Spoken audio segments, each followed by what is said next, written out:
Donc, la charge qui m'a été demandée, c'est de vous parler des différentes cases documentaires sur cette chaîne.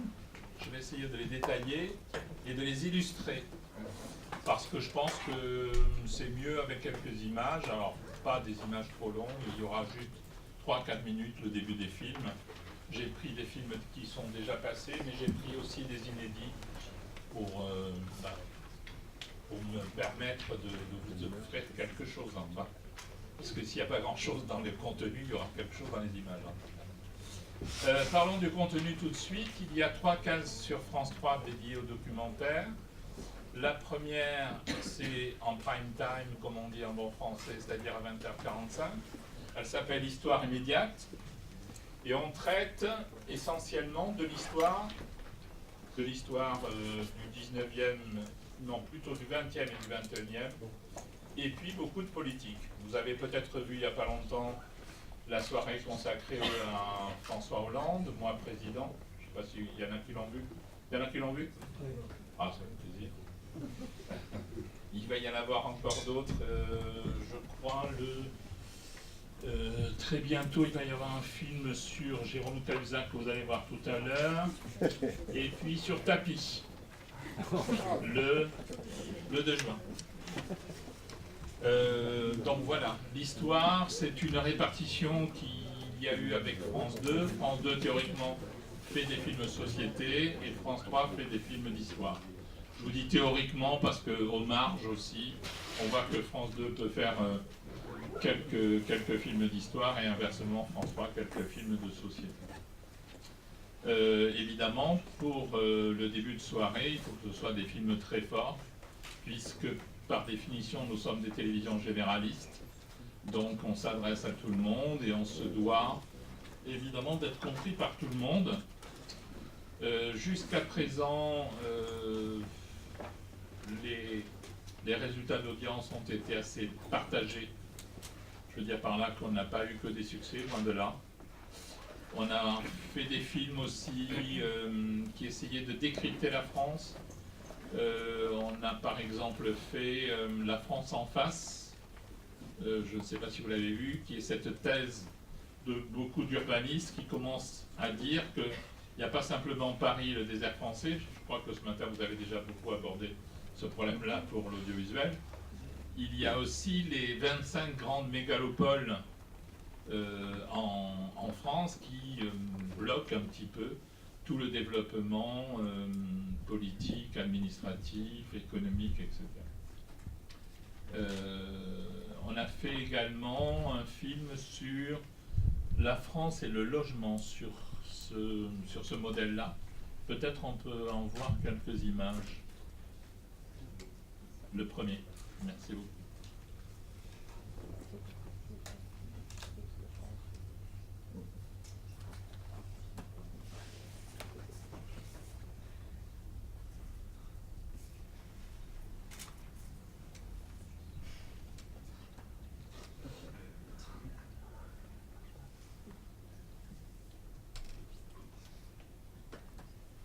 Est-ce que je continue? Tant que vous êtes... Ouais, parce qu'on n'a pas eu le temps de tester du coup. Bon, pardon. Donc, dès que vous êtes prêts, hein, vous me le dites. Donc, essentiellement, film politique ou film d'histoire très très contemporaine. Par exemple, qu'est-ce qu'on a encore qui mérite d'être signalé? Il va y avoir un film à la rentrée, au deuxième semestre en principe. On fait France et exceptionnellement étranger, mais un très très joli film, peut-être beaucoup l'ont vu dans des réunions professionnelles, parce qu'il tourne beaucoup déjà, sur Churchill. Je ne sais pas s'il y en a qui l'ont vu, qui est vraiment très très beau, par Con Prosa. Donc, oui, il est parti, donc du coup, on va continuer. Alors, ensuite, la case de deuxième partie de soirée, elle est le vendredi soir, après soir 3, ce qui est un jour de diffusion un peu pourri, on s'en rend compte. Toujours de l'histoire, essentiellement de l'histoire. avec un petit peu de politique, mais un petit peu moins là qu'en première partie de soirée. Et donc, ben là, il y a des films que vous avez sans doute vus il n'y a pas longtemps, comme Les Pouponnières du Reich. Je ne sais pas si vous l'avez vu celui-là. Et puis là, je propose, je ne me rappelle plus, quelque chose d'autre. Ah oui, Jérôme Cahuzac. Bah oui, bon. Voilà, celui-là est programmé dans quelques temps. Et enfin, en troisième partie de soirée, il y a la case de l'oncle Doc, que j'anime avec exclusivement les antennes régionales, donc sur proposition des antennes régionales, puisque l'une des conditions dans la procédure, c'est qu'il y ait un préachat avec ces mêmes antennes. Donc c'est essayer de proposer, en tout cas, les films qui nous paraissent les plus riches en contenu, essentiellement sur deux lignes. L'une, c'est l'histoire contemporaine, on reste toujours dans l'histoire sur France 3, mais aussi la société dans ses problématiques les plus actuelles. Ensuite, dans les 20% qui restent, ce sont des films de niche, économique, culture, sport, etc. Mais tirés le plus possible vers la société. Et ensuite, il y a mes collègues des antennes régionales, dont Olivier ici est le représentant éminent, qui développent sur leurs antennes d'autres choses. Voilà, donc le documentaire sur les antennes régionales de France 3, donc France 3 Lorraine, puisque nous sommes en Lorraine, c'est chaque samedi à 15h20, donc on est sur du 52 minutes, même s'il nous est arrivé marginalement de développer du 26, mais il en faut un deuxième évidemment pour faire le compte, de la case. Donc avec 30, entre les années 35 et 37 diffusions à l'année. On ne coproduit pas dans une région comme la Lorraine 35 à 37 films documentaires à l'année. D'abord parce qu'il n'y a pas 35 ou 37 films documentaires à l'année, en tout cas films qui correspondent soit à la ligne éditoriale, soit au jugement tout à fait subjectif mais néanmoins argumenté que je peux poser dessus pour les accepter. Donc on en fait une dizaine, mais on travaille évidemment en étroite collaboration avec les autres antennes de France 3 Nord-Est, et il arrive très fréquemment qu'un sujet ou qu'un film qui a été coproduit avec une antenne voisine, je pense à l'Alsace ou la Franche-Comté, ou la Bourgogne, etc., viennent sur nos antennes, et vice-versa d'ailleurs, c'est bon à savoir, puisque les films produits ici en Lorraine passent sur d'autres antennes, et ça se vérifie chaque semaine. Donc voilà, par on va dire ce côté de production par antenne et de diffusion de la production des autres antennes, on arrive grosso modo à limiter le nombre de deuxième diffusion ou de rediffusion, même si certains films par ailleurs ont tout à fait du mérite à être rediffusés, voire quand ils ont été éventuellement boudés pour X ou X raisons, et notamment les raisons de concurrence, lors de la première diffusion, peuvent trouver leur public lors de la deuxième, ça c'est vérifié. Le 15h20 le samedi, c'est un horaire imposé, le choix ne me revient pas plus qu'à mes homologues, donc pour les documentaires.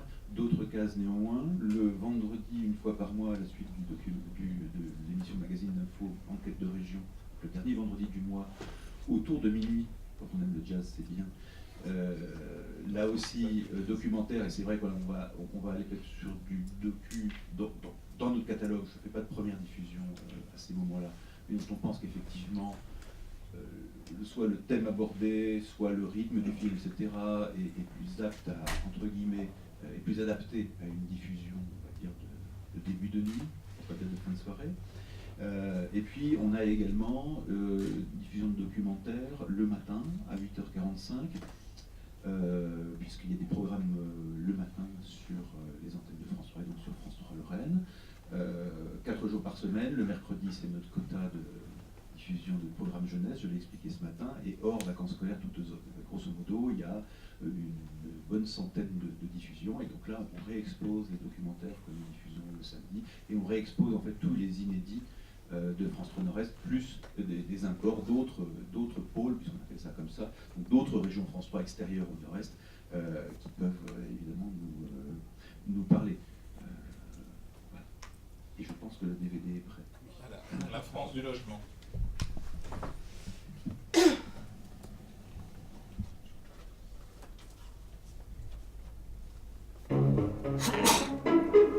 France, 10 millions de personnes souffrent de la crise du logement.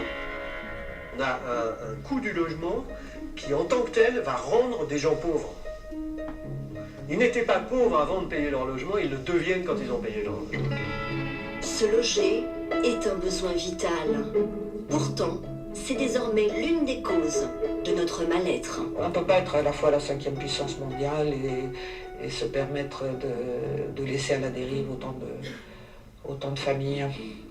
Pour raconter cette France qui se fragilise, nous avons souhaité être deux. L'une pour comprendre les sacrifices liés au logement, l'autre pour interroger les responsables des blocages. Flambée des prix. Ça fait un crédit sur 41 ans. Voilà. Spéculation de grands groupes immobiliers. C'est notre quartier, c'est là où on a choisi d'habiter. On ne va pas changer nos habitudes, simplement pour générer des plus-values. Mauvaise volonté des élus locaux. Ça y est, c'est terminé. Voilà, je vous souhaite une bonne journée. Merci à vous aussi. Nous avons ausculté ce mal si français qui pèse sur notre pouvoir d'achat et ralentit notre économie.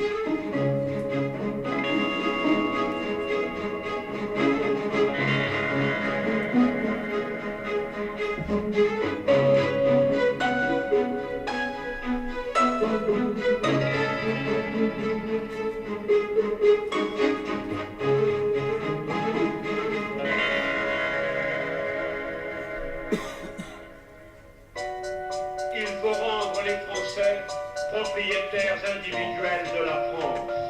Nous avons comme objectif de faire en sorte... C'est juste pour vous donner une idée. On va maintenant vous proposer le Churchill, qui artistiquement peut-être est beaucoup plus fort. Sinon tu le rates. Ah bah là, ça...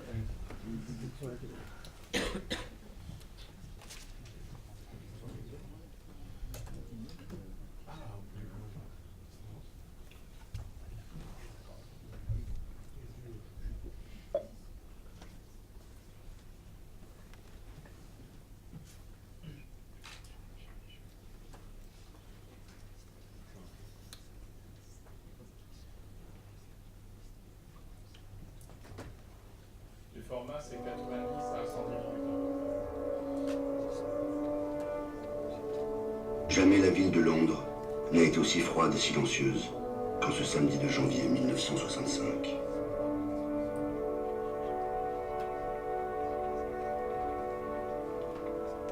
Un homme est mort et tout un peuple le pleure. Tous, amis et ennemis. Et Dieu sait qu'il en a eu des ennemis en 60 années de carrière politique. Tous sont là pour rendre hommage à l'homme qui leur a donné le courage de résister jusqu'au bout à la barbarie nazie. 15 chefs d'État, 30 premiers ministres sont venus des 4 coins du monde saluer une dernière fois le vieux lion.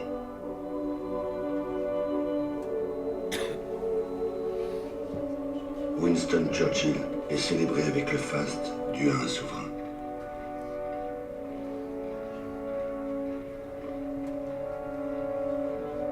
Le vieux bulldog avait acquis une dimension quasi mythique. Mais la vie de ce géant ne se résume pas aux 5 années qui ont fait de lui le chef de guerre de l'Occident en lutte contre le nazisme. Churchill a marqué le XXe siècle d'une empreinte indélébile.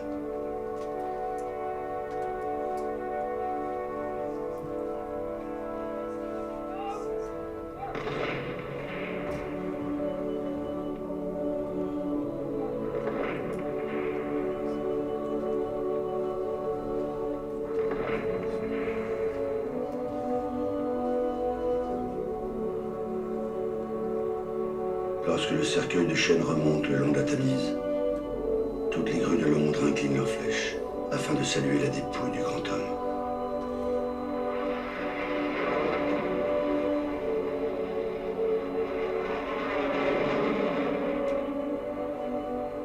Très tôt, Churchill a été convaincu d'avoir un destin à accomplir.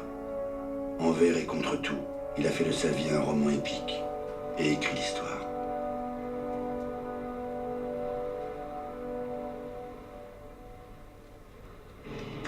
était gagné pour Winston. En 1940, les armées nazies sont sur le point de conquérir toute l'Europe. Après l'Autriche et la Tchécoslovaquie, la Wehrmacht envahit la Pologne, la Norvège, le Danemark, la Belgique, les Pays-Bas et se rue sur la France. Colorisé, évidemment. Donc tout ça, c'est dans Histoire immédiate. Maintenant, donc la deuxième partie de soirée, le vendredi soir. Donc on commence par les pouponnières du Reich.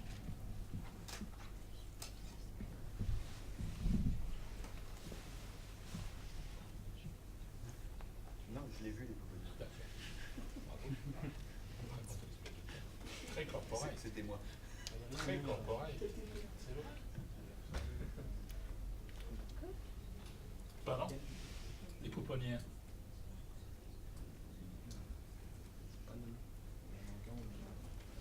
Pardon?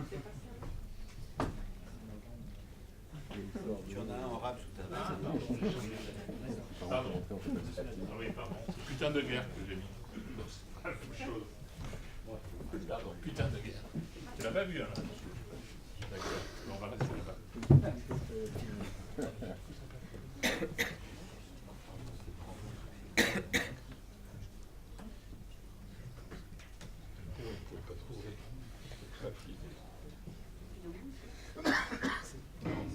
Pour faire un bon soldat, il faut un uniforme, une arme et autant que possible, une prostituée. C'est une loi de la guerre, jamais énoncée, mais qui, si on cherche à la vérifier, apparaît vite comme une évidence. Dommage collatéral ou à côté négligeable, partout où il y a des soldats, une garnison, une armée, un conflit, il y a des maisons de passe. Les états-majors ont toujours eu le souci du repos du guerrier. On pourrait croire que tout cela relève du passé, de ces aventures coloniales où le bordel, surtout militaire, faisait partie d'un certain folklore. Eh bien pas du tout. La guerre reste une affaire d'hommes qui ne s'embarrassent pas de la vie des femmes. Les derniers conflits l'ont encore prouvé. J'avais appris qu'à Srebrenica, c'est un endroit où vraiment, je crois pas en Dieu, hein, mais s'il y en avait un, il n'a jamais posé le pied là-bas. Ça sent la mort. Eh bien, dans cet endroit où il n'y avait rien, pendant la guerre, il y avait un bordel. J'avais juste 20 ans et je me déniaisais au bordel ambulant. On veut bien imaginer, question d'époque et de mentalité, que la prostitution au service des soldats n'a pas toujours posé un problème moral. Mais comment admettre alors que même les guerres terminées, les fameux casques bleus de l'ONU, les soldats chargés du maintien de la paix en Bosnie et ailleurs, ont été mêlés à de sordides affaires de prostitution? Avoir le temps, mais au suivant.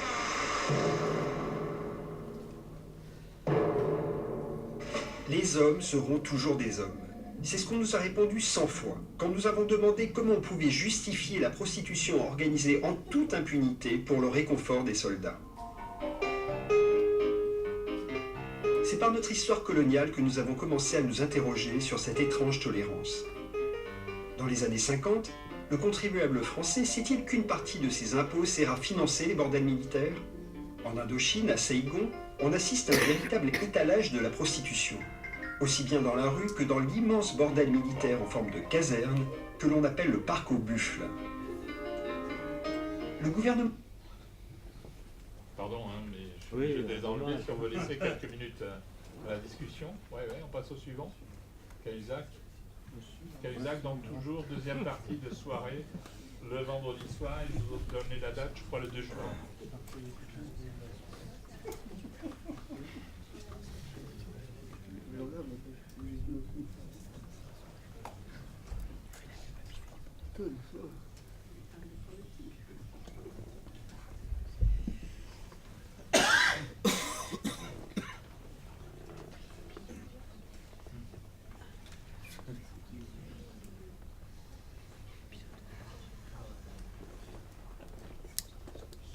Moi, j'aurais voulu qu'un seul de mes contestataires vive, vous voyez, pas longtemps, un mois seulement.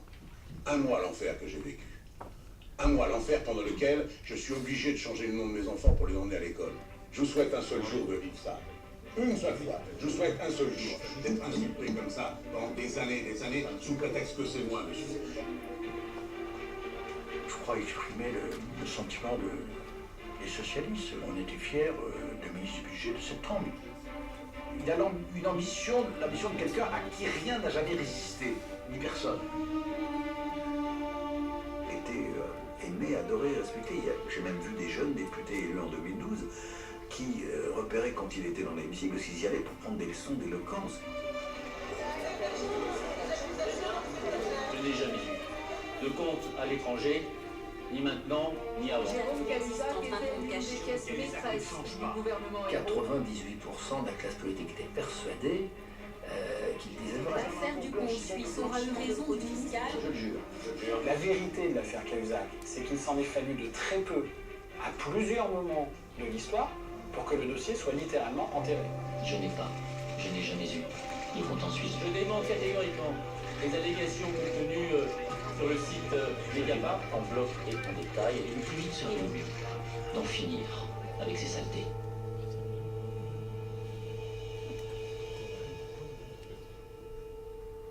C'est donc à 19h30, il y a une demi-heure, que la composition de la première équipe du quinquennat de François Hollande a été annoncée.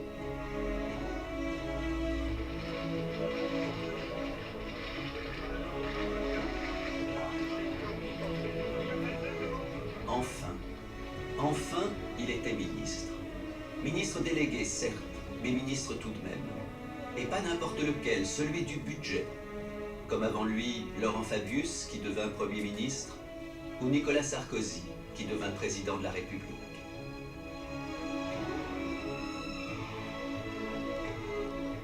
Et ce jour-là, regagnant son bureau de Bercy par la Seine, Jérôme Cahuzac pensa au chemin parcouru et éprouva une vraie jubilation.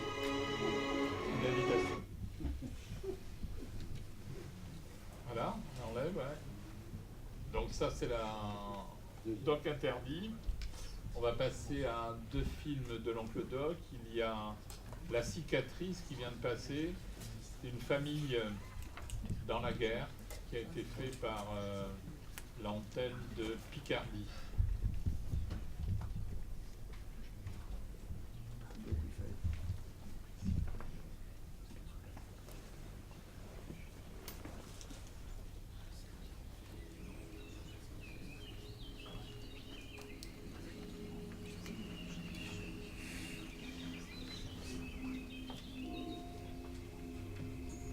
« 5 août 1914. Ainsi, voilà donc la guerre déclarée. Tout est déclenché. Je t'embrasse de tout mon cœur. Ta sœur, Sherifa. Ma chère Myriam, tout le monde va bien ici. Mon grand chéri, mon cher Salem, je suis contente que tu aies reçu mes paquets. 31 juillet 1915. Mon vieux frangin.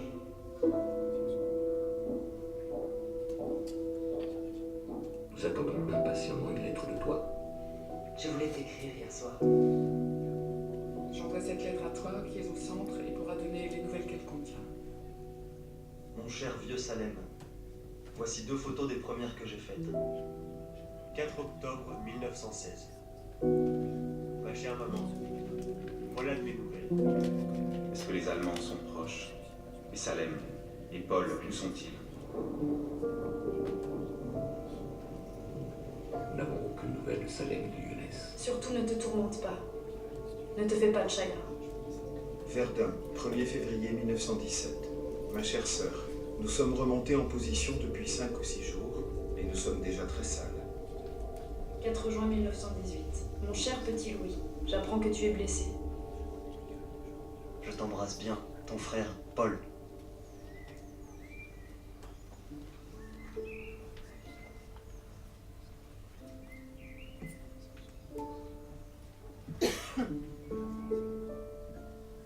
En 1886, jeune ingénieur des ponts et chaussées, Eugène Rézal s'était rendu avec son épouse Julie à Tunis, où il avait été nommé au service maritime pour la construction du port de la Goulette. Le couple y séjourne jusqu'en 1893. Dans un esprit non conformiste, ils donnent à leurs 4 premiers enfants des prénoms arabes. Meriem, né en 1888, Salem, né en 1889, Younes, né en 1891, et Sherifa, né en 1892. Ce choix surprenant traduit une attitude d'ouverture et de tolérance rare pour l'époque. En 1893, Eugène Rézal est nommé à Lyon directeur de la voirie. 2 nouveaux enfants naissent dans cette ville. Paul en 1894 et Louis en 1895, alors qu'au même moment, les frères Lumière mettent au point le cinématographe. En 1900, les Rézal s'installent à Bordeaux, où le père est chargé de l'électrification du réseau de la compagnie des tramways. Lorsque la guerre éclate, vous avez compris que c'est à base de courriers qu'on a retrouvés, qui sont illustrés, pas par les vraies photos, enfin les photos oui, mais par des documents, surtout des archives d'époque. Et c'est un film qui est passé il n'y a pas longtemps. Nous on l'a diffusé la semaine dernière. Oui, donc en février-mars. J'avoue que le titre n'est pas très porteur.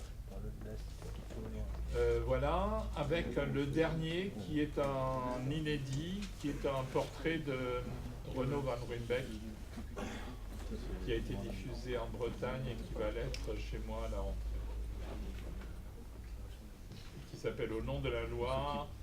Il a fallu à peu près 3 ans compte tenu des nombreuses affaires qu'il a traitées, y compris sur France. 7, 6, 5, 4.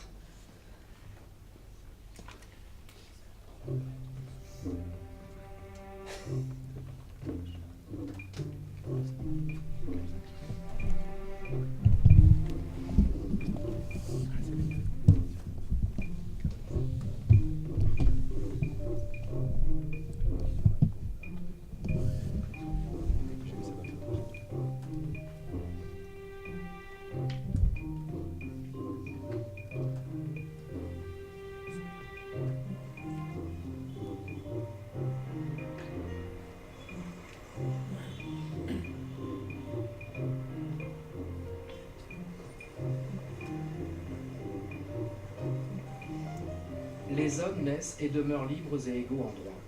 C'est nous, les Français, qui avons gravé cette loi universelle comme une promesse pour vivre ensemble, puisqu'en théorie nous sommes tenus, les uns les autres, aux mêmes obligations.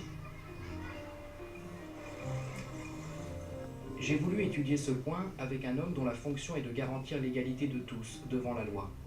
Un juge d'instruction, connu pour sa fidélité aux valeurs inscrites aux portes de nos écoles et de nos mairies.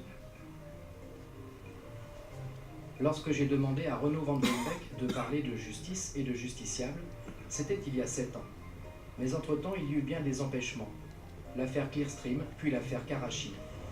Il était traqué par un pouvoir politique qu'il avait une fois de plus dérangé. Puis la tourmente s'est apaisée, et nous avons pu enfin enregistrer chez moi une série d'entretiens.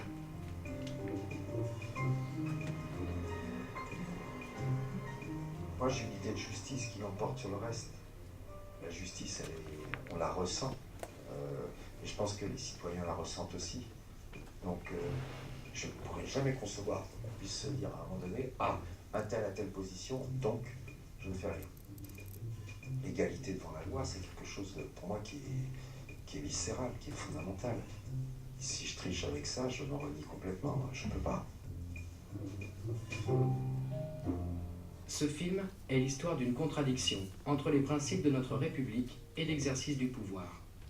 Un paradoxe auquel le juge est confronté dès 1979, lorsque Robert Boulin, ministre du Travail, est cité dans une de ses enquêtes concernant une vente de terrain à Ramatuelle. Voilà, c'est quelques images pour vous donner un peu le style de ces cases, puis maintenant on répond à vos questions.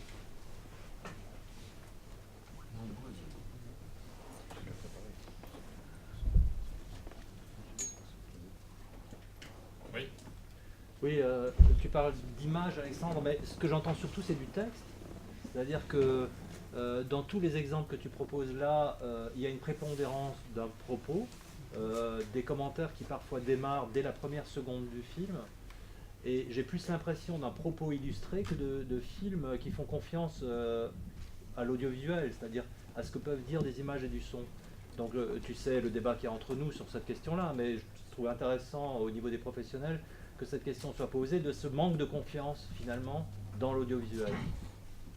Écoute, on ne va pas prendre à témoin toute la salle sur nos divergences sur ce plan-là, mais je vais essayer d'expliquer quand même ce qu'est une chaîne généraliste. Une chaîne généraliste, contrairement par définition à une chaîne thématique, s'adresse à un large public, plutôt qu'à un public ciblé, un public évidemment de fidèles. Donc à ce titre-là, on doit mobiliser toutes les ressources qui sont à notre disposition pour faciliter l'accès du plus large public à l'œuvre. Je m'explique. Quand nous faisons des études analytiques auprès de publics, c'est-à-dire qu'on réunit des publics et que des boîtes spécialisées analysent, ce qu'ils nous disent le plus souvent, c'est que le documentaire, pour le public, fait penser le plus souvent à l'école. Et selon le rapport que l'on a chacun de nous avec l'école, ce phénomène-là surgit très très vite. Donc, pour nous, il s'agit de réduire la distance que l'on peut avoir avec ce qui pourrait apparaître comme une œuvre pédagogique, c'est-à-dire une facilitation d'accès. Pas obligatoirement, uniquement sur tel ou tel élément visuel ou auditif. On mobilise toutes les ressources. Donc il y a de l'image, il y a du son, il y a de la musique et il y a de la voix. Mais en faisant la prédominance du commentaire, tu affaiblis la puissance. Ça c'est ton avis, Serge. Oui, c'est mon avis. Non, c'est pas mon avis. C'est simplement que l'auditeur, comme tu le dis, il est pris par un récit. C'est-à-dire que tu proposes des films là qui sont des récits au sens du conteur. On pourrait presque éteindre la télé, on pourrait être dans le récit. Pourquoi pas? Pourquoi pas? Toi, Non, mais si toi tu n'aimes pas l'image, tu pourrais les écouter. Oui. Non mais moi j'aime l'image et justement j'aime bien être dans l'image et le son. Ouais. Écoute, en tout cas, la manière dont sont chroniqués les films qu'on diffuse, écoute, c'est pas moi qui le juge ainsi, hein, c'est qu'ils sont relativement chroniqués. J'imagine que ça ne pose pas ce handicap-là, puisque j'entends ce que tu dis, hein, il y a une vraie divergence entre nous sur ce plan-là. Moi, je t'explique pourquoi, sur une chaîne généraliste, j'essaie de faire en sorte, encore une fois, par rapport à la manière dont la boîte me paye, de remplir mon contrat, qui est de faciliter l'accès le plus large possible. Entendons-nous, hein, à 23h50, c'est pas évident. Mais je fais ces films-là, tu le sais, comme je les ferais à 22h, de la même manière. J'essaye de respecter ce contrat-là. 23h50, je n'en suis pas responsable. La manière dont le film est exposé, j'en suis responsable. Juste enchaîner sur ce point, peut-être au-delà de côté un peu, il faut accrocher, parce qu'on va dire les choses comme ça. Hein, je veux dire, il faut captiver l'audience, la capter, mais la captiver aussi. Dans ce que moi je vois de ce que je coproduis ici depuis 4 ans, j'ai vu honnêtement peu de films qui pouvaient tenir sans commentaire, mais on ne va pas encore une fois là non plus parler spécifiquement de ce que vous verrez ce soir, et c'est très bien. Voilà, mais tous les films évidemment ne se prêtent pas à un no comment. Tous les films ne sont pas riches en images, et pour autant ils peuvent être documentaires, parce qu'ils vont nous documenter sur un certain nombre d'aspects de la vie, de l'histoire. Il ne faut quand même pas perdre le sens des mots non plus dans documentaire. Donc j'ai besoin d'être informé, non pas au sens de l'actualité, mais ma réflexion, et il y a de nombreux visages avec qui je travaille ici, qui connaissent mon discours, j'ai des réflexions très basiques. Est-ce que je comprends ou est-ce que je ne comprends pas? Qu'est-ce qui m'empêche de comprendre? Est-ce que c'est dans le montage qui fait que j'ai une ambiguïté ou une incompréhension ou un flou? Est-ce que le commentaire peut réparer ça, appuyer ça, etc. Donc ça, ce sont les vraies questions basiques du professionnel que nous nous posons ensemble. La deuxième chose, il ne faudrait pas voir non plus le commentaire, alors évidemment qu'on entend, mais avant de l'entendre, il faut le rédiger, comme étant une espèce de cache-misère ou de truc qui va rendre mainstream une intention artistique ambitieuse. Ce serait faire peu de cas de l'écriture. Tout de même. Enfin, je pense que vous aimez le documentaire, vous aimez aussi la littérature. Et donc, quand on a dit commentaire ou pas commentaire, on n'a pas dit grand-chose. Encore faut-il savoir le rédiger, encore faut-il qu'il amène l'information et la sensibilité qui va servir l'ensemble qu'est le film. Et je me souviens, on a eu cette discussion, parce qu'on l'a tout le temps, cette discussion. C'est notre discussion favorite. Mais je me souviens du film, d'un premier film, c'est celui de Laetitia. Oui, Laetitia Giraud, mais je recherche le nom du film. Sur les soins palliatifs, mais je cherche le nom. Ce temps-là. Merci. Impardonnable.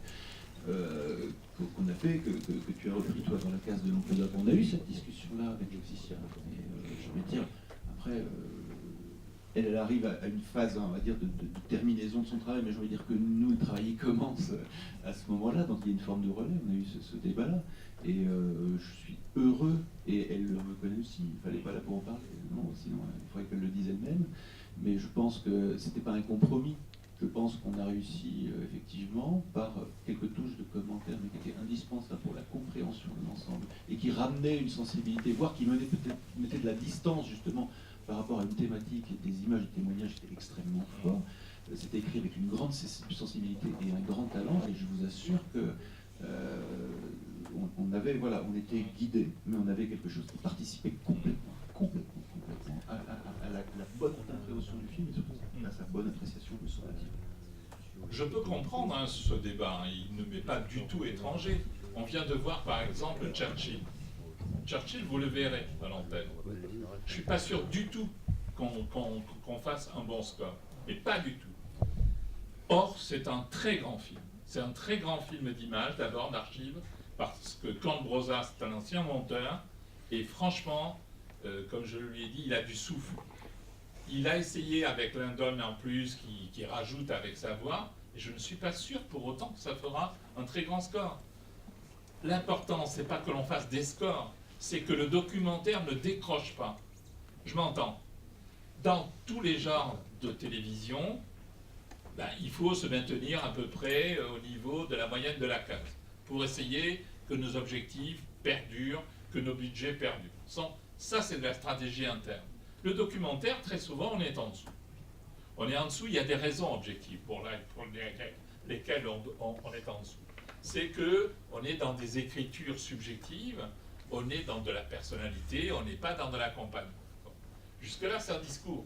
Et les patrons ne l'entendent pas comme ça. Il faut donc qu'on assure. Alors, on peut assurer une moyenne avec des films faciles qui font des scores et d'autres plus exigeants.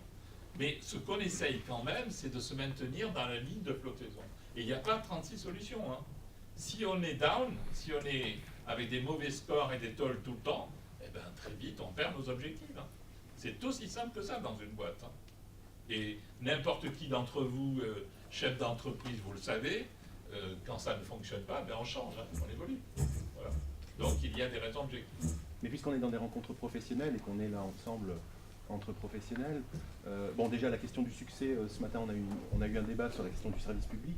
Est-ce que la question du succès ou de l'audience sur le service public est une question fondamentale? Bon, tu dis que Churchill est un très bon film. Bon, j'imagine que c'est subjectif. Enfin, il me plaît. Oui, voilà, il te plaît. Bon. Qu'il fasse 10 points ou 20 points, est-ce que ça change quelque chose pour toi? À part, comme tu le dis, vis-à-vis de ta hiérarchie, quoi. Oui, et la deuxième chose, c'est, je rejoins la question de Serge, c'est est-ce qu'il est possible d'imaginer, parce que vous avez parlé tous les deux de compréhension, est-ce qu'il est possible d'imaginer que le spectateur soit capable de comprendre sans qu'on lui dise tout ce qu'il doit comprendre? Alors là, franchement, j'ai pas envie de rentrer dans cette problématique-là. Non pas qu'elle ne mérite pas d'être pensée, mais franchement, on est dans des niveaux professionnels. Je pense pas qu'on en soit là.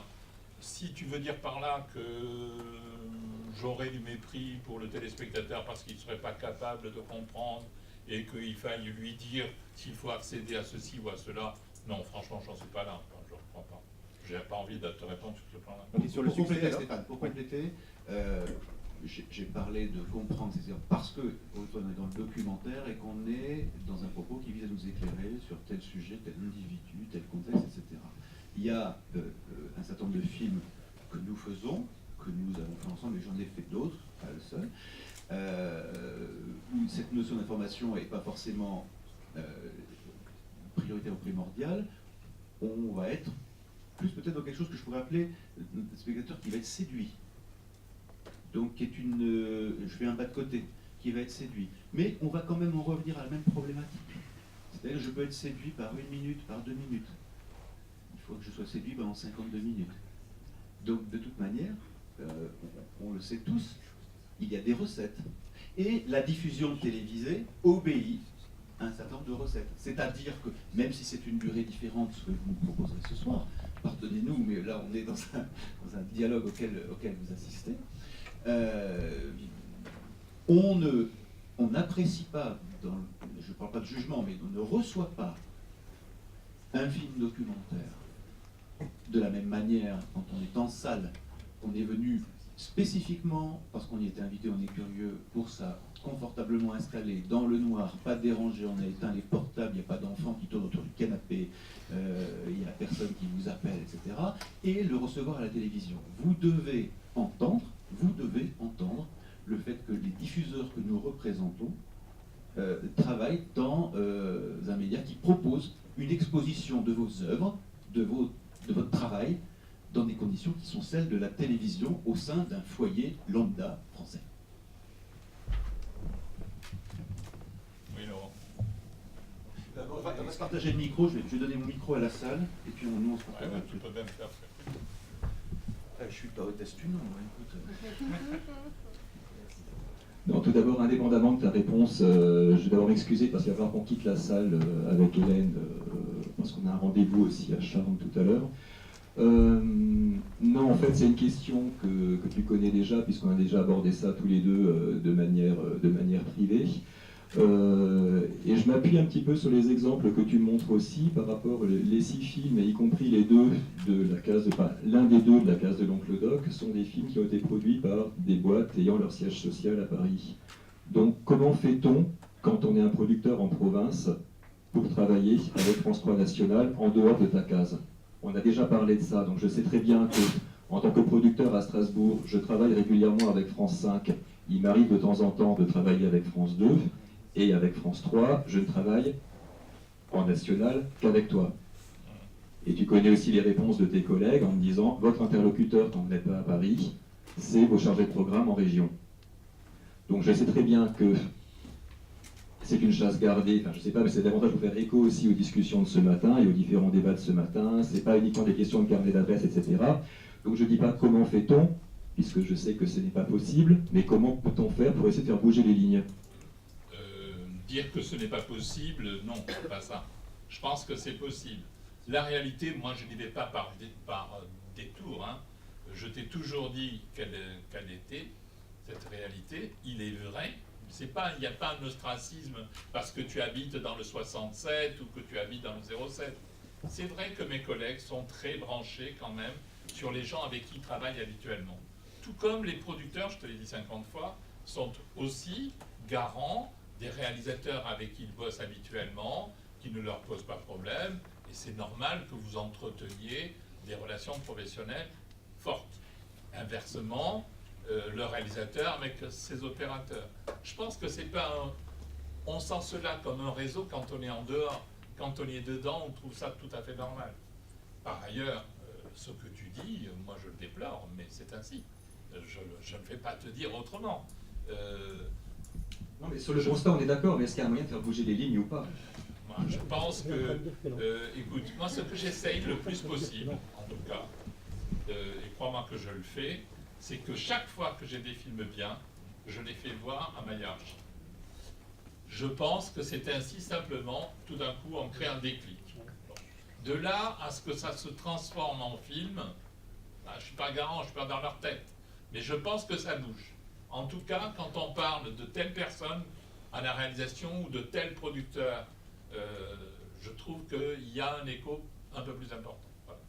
Voilà. C'est quand même, à mon sens, assez curieux que la part de France 3, qui est quand même identifiée comme étant la chaîne des régions... Mais oui, mais enfin, tu ne vas pas me rendre responsable de tous les mots. Je ne te rends responsable de rien, justement, Alexandre, on s'entend bien sur ça. Vous m'invitez en tant qu'individu, moi je vous réponds en tant qu'individu.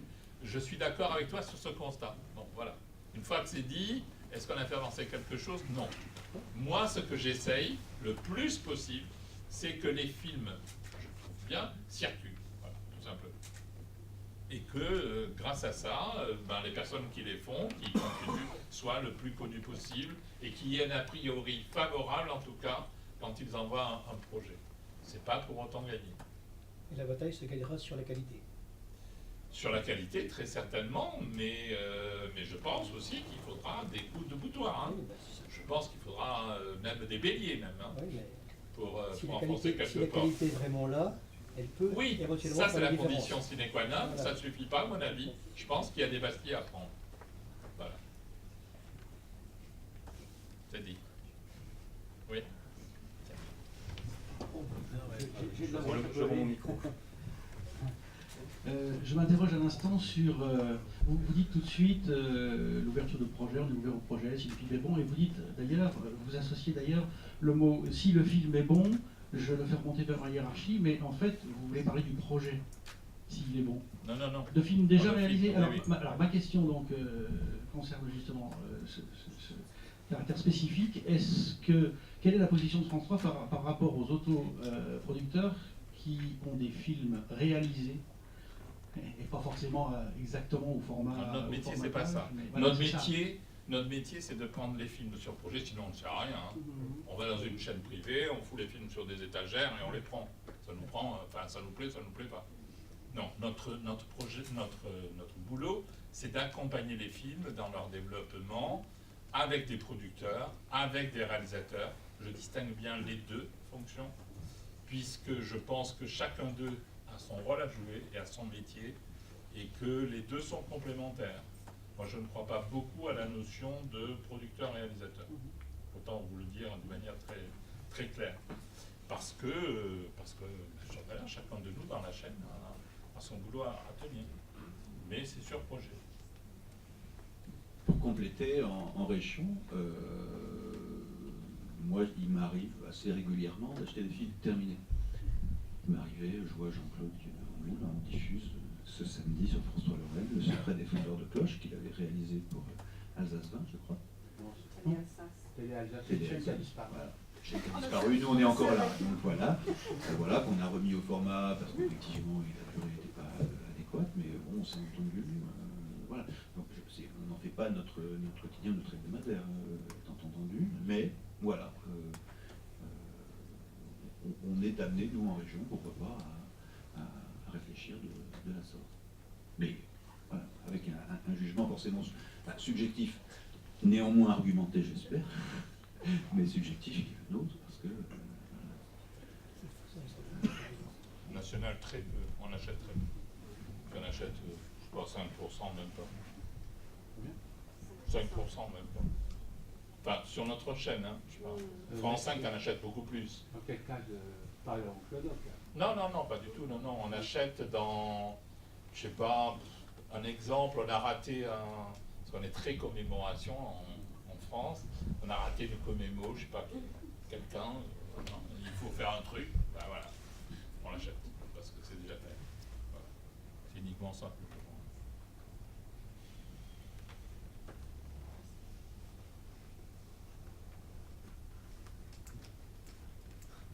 Oui. Vous avez rappelé l'affiliation tout à l'heure du mode documentaire qui renvoie à l'école. Oui.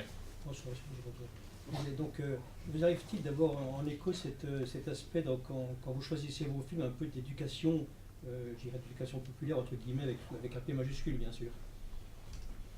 Vous sentez-vous un rôle d'éducation dans le choix des films que vous faites? Non, ce serait un peu trop fort. D'abord parce que dans le groupe il y a quand même France 5, donc c'est le boulot, hein, on va pas leur manger la laine sur le dos. Si vous voulez dire par là, essayer de vulgariser certains propos, certaines notions, oui, assurément. Oui, c'est dans la philosophie. Oui, oui, c'est dans notre philosophie, c'est dans notre optique, oui. Mettre à la disposition de tout le monde. Je me rappelle d'avoir fait des films sur des philosophes, des trucs comme ça. Oui, bien entendu, c'est d'essayer de rendre la culture proche et immédiate, oui, bien sûr, par exemple. Et que pensez-vous de l'initiative, enfin pas récente, de Canal+, qui vient de mettre en place une chaîne éducative, Canal Campus, justement pour éduquer, à partir de films uniquement documentaires? Un film de niche, enfin, j'ai pas réfléchi à leur optique, qu'est-ce qu'il y a derrière, mais c'est pas les philanthropes, hein, Canal. Puis en ce moment, leur santé est telle que s'ils s'intéressent à ce secteur, c'est qu'il doit y avoir quelque chose derrière. Oui, ils ont le holding avec Planète, hein, donc... Oui, oui, mais enfin, leur santé en ce moment est mise en danger, vous savez, par les droits du foot. Hein. Vous avez vu d'ailleurs ça, curieusement, ça a soulevé l'enthousiasme des cinéastes, les droits du foot. Ils ont voulu sauver Canal grâce à ça.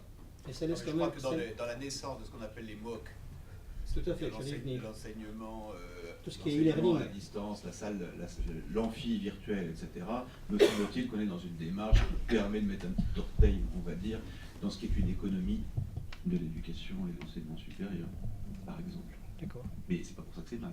Ah non, non, non, mais de toute façon, l'avenir nous le dira, mais il vaut mieux se positionner avant, et on se rend compte dans notre région. Pas insulter l'avenir. Non, non, non, non, mais.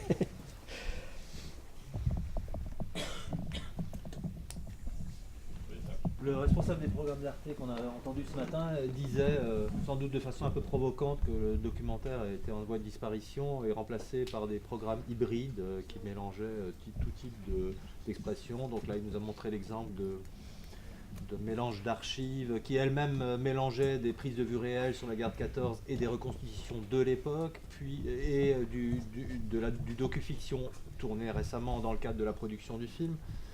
Quelle est la vision de France 3 au niveau du documentaire quant à l'évolution des genres? Est-ce qu'il y a une vision? Je ne suis pas sûr qu'il y ait une vision sur ce plan-là. Je pense que bon, on est un peu tiraillé comme tout le monde entre le documentaire traditionnel, enfin traditionnel mais qui évolue, notamment sur les ressources. Tu parles des archives, par exemple, c'est pas sur France 3 que ça s'est produit, c'est sur France 2 avec Apocalypse et le traitement maintenant généralisé de la couleur. Pas simplement la colorisation, il y a aussi le traitement des archives en amont, qui est un surcoût quand même énorme, mais qui apporte aussi une dimension beaucoup plus réelle, beaucoup plus actuelle. Le succès d'Apocalypse sur lequel certains reniflent un peu, bon, il est là quand même, il faut le prendre en compte. Alors sur ce plan-là, je pense qu'il y a une évolution.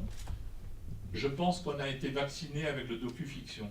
Le docu-fiction, à un moment donné, était considéré comme une veine. Beaucoup s'y sont engouffrés, comme toutes les modes, et on s'est aperçu que ça menait vraiment dans une impasse. En tout cas, ça mettait en danger la crédibilité du documentaire et de ce qui est considéré dans le documentaire comme une plus-value, c'est-à-dire la recherche documentée. Et donc, on revient beaucoup en arrière sur ça, et on est beaucoup plus dans les évocations, plus que dans la fiction. Les évolutions que je vois, quand même, c'est des évolutions tenantes à la narration et à la stratégie développée. J'ai vu des films, par exemple, qui essaient maintenant de prendre en compte, par exemple, en histoire. Je pense à un film sur France 2 qui s'appelle Collaboration au pluriel, où on voit une évolution psychologique des personnages. Comme ces personnages l'ont eu très certainement dans la vraie vie. Et ça, c'était absent du documentaire, c'est-à-dire qu'on les traitait d'une manière linéaire. Et comment s'appelait-il cet ambassadeur allemand pendant la Seconde Guerre mondiale, à qui on a beaucoup chargé Otto Abetz, c'est ça? Voilà. Eh bien, il a été traité d'une manière comme ça, très, très, très fine, mais avec des ressorts un petit peu de la fiction. Ensuite, il y a le problème du web documentaire, bon, qui est vraiment enfin, pour moi, je m'exprime à titre personnel, là, qui est vraiment, comment dirais-je, la danseuse en ce moment. Parce qu'on a une structure qui fait du web documentaire et dont la ligne éditoriale est de ne pas en avoir. Donc tout est expérience, tout est expérimental. Donc on ne peut pas très bien se situer avec eux dans une ligne coordonnée. Donc on a du mal à s'y mettre, pour être très clair. Tu dis que vous avez du mal à vous coordonner, ça veut dire que vous produisez du documentaire qui est décliné en webdoc avec eux? Non, non, pas du tout. Justement. Les deux structures vivent leur vie d'une manière totalement séparée. Là où peut-être on aurait pu penser que sur certains sujets on pouvait décliner, etc. On sent qu'ils sont extrêmement jaloux de leur ligne éditoriale expérimentale, et à ce titre-là, peut-être qu'il faudra tirer des expériences au bout d'un certain temps, je sais pas. Enfin, on a du mal à s'y mettre, ça c'est clair. Et au niveau de finances dans le webdoc, alors Ah non, non. Déjà, on a passé d'argent pour nous. Bah non. Ils ont une ligne budgétaire. Ah, eux, ils ont de l'argent. Ils ont de l'argent. Donc ils participent en copro de façon Ah, mais classique. bien sûr, c'est des productions classiques. Il faut aller d'ailleurs, pour toutes les références, vous allez dans le guide de la création sur le site de France Télévisions. Vous avez un onglet à droite qui s'appelle Guide de la création. Vous avez les lignes éditoriales de chaque chaîne. Vous avez maintenant une transparence au niveau des projets. Vous avez tous les projets qui sont signés, qui sont inscrits, et vous avez aussi les résultats dans un onglet qui s'appelle Nouvelle écriture. Et là, vous avez tous les webdocs. Et en dehors des cases de 52 ou 90 minutes, est-ce que des petits formats de décrochage sont envisageables? 3 minutes, pas plus. En interprogramme. Alors, dans le programme national, non, il n'y a pas. Non. Dans le programme régional non plus, c'est-à-dire que je parlais ce matin d'un certain nombre de contraintes de programmation, donc les décrochages régionaux, on les leur, le pôle emploi, les consommateurs, etc. On a quelques initiatives de produits courts, je ne sais pas si Isabelle Pontic est encore là. Voilà, on a fait des choses ensemble, au moment effectivement de mémoire partagée en Lorraine, donc de recueil d'archives personnelles, donc on a développé ensemble en bonne collaboration. Voilà, mais quand je parle de produits courts, c'est 1 minute 30, etc. Et j'ai envie de dire, on l'a fait de bonne entente, sans que ça coûte à nos maisons respectives, quoi que ça, mais c'était sympa à faire. Donc on n'est pas, on a peu de décrochage, ça a été dit ce matin. Non, je dis ça a coûté pas grand-chose, mais les gens qui l'ont fait ont été payés, rassurez-vous.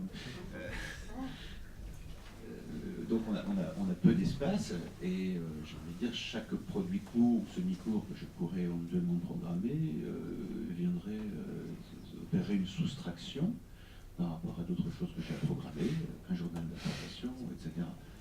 Voilà. Donc, il y a quand même, pour être exhaustif, quelques initiatives. Ce sont des initiatives, c'est pas une politique, qui sont prises. Là, j'ai vu passer en Normandie, peut-être que tu l'as vu aussi. Ils font une série de 1 minute et demie sur le 70e, enfin pour le 70e anniversaire. On va faire la même chose pour 14-18 à partir du mois d'août. Voilà.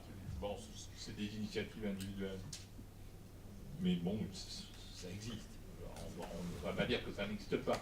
Il n'y a pas une programmation régulière. Donc voir du côté des nouvelles écritures à ce moment-là. Ça, je ne sais pas ce qu'ils font. Comme je vous ai dit, c'est expérimental. Donc. On n'oublie pas tout, tu sais.